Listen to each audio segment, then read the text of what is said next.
Did you know there's a lake in Russia that can kill you in just 1 hour? Lake Karachay looks like any ordinary body of water, but it's actually the most radioactive place on Earth. For decades, the Soviet Union used this lake as their secret nuclear dumping ground. They poured high-level radioactive waste directly into the water, turning it into liquid death. Local families lived nearby. They had no idea they were next to a death trap. Then in 1968, disaster struck. A drought dried up the lake. The contaminated mud was exposed to the air.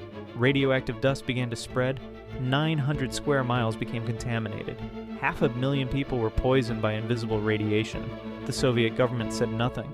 They covered it up and kept dumping waste. Even today, standing at the shore for 1 hour would kill you. The radiation would cook you from the inside. The cleanup will take centuries, but the damage is already done. Lake Karachay remains one of the most polluted places on our planet, a liquid graveyard hidden in plain sight.